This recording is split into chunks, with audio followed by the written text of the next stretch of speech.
Sudan's path to independence wasn't forged in battle or fought with guns. It began in classrooms, was debated in newspapers, and won through political will.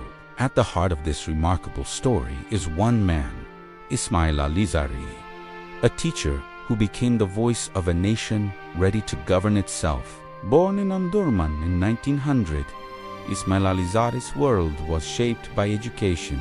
He studied at Gordon Memorial College and later in Beirut, a vibrant city where nationalist ideas were inspiring both the Arab and African worlds from the very beginning. He held a powerful belief that colonial rule could be challenged not with violence, but with unity, political pressure, and a shared national consciousness. Back then, Sudan was under the joint rule of Britain and Egypt, a unique and complex arrangement known as an Anglo-Egyptian condominium. This created a major debate among Sudanese leaders. Should the country unite with Egypt to break free from British influence, or should it fight for complete and total independence? Initially, al-Azhari supported the idea of unity with Egypt, seeing it as a strategic move to weaken British control. But as the feeling of a distinct Sudanese identity grew stronger across the land, his conviction shifted. He came to believe that Sudan's destiny was to stand on its own. Al-Azhari was a master of words and organization. Through powerful speeches and relentless political mobilization, he helped awaken a society that was deeply divided. He rose to become the leader of the National Unionist Party, and his call for self-determination resonated with Sudanese people from all regions, tribes, and religions. His message was simple, direct, and incredibly effective. Sudan's future must be decided by Sudanese hands and no one else. His efforts paid off. In 1954, Ismail al-Azhari made history, becoming Sudan's very first prime minister. Then, just 2 years later, on the historic day of January 1st, 1956, he stood before his people and the world and declared Sudan a free and independent sovereign state. Think about that for a moment. No long, bloody war for independence.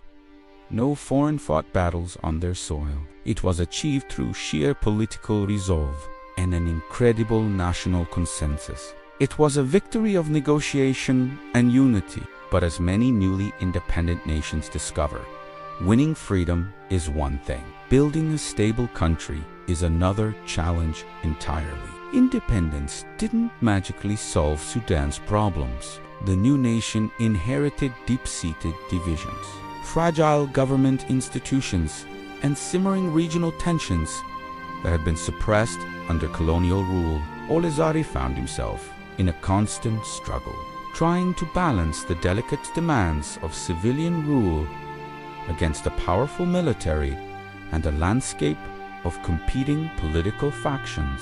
His time in power was turbulent. His government fell, he returned to leadership, and then it fell again. Ultimately, he was overthrown and imprisoned by the very same military forces he had once tried to manage and integrate into the new Sudan. It's a tragic end to a political career. Yet, history remembers Ismail al-Azhari not for how his power ended, but for what he achieved. He is the man who delivered Sudan its sovereignty. He proved to the world that liberation could be won through political discipline and peaceful means, not just through bloodshed. And he demonstrated that education and powerful ideas can be just as revolutionary as any weapon. The story of Ismail al-Azhari and Sudan leaves us with a critical question, one that echoes across the African continent and beyond. Is winning independence the hardest part of the journey? Or is the true test of a nation found in the long, difficult road of governing after freedom is won? For Sudan and for many others, that question remains profoundly relevant today. Thanks for watching. If you found this story insightful, make sure to subscribe and follow for more deep dives into the figures who shaped our world.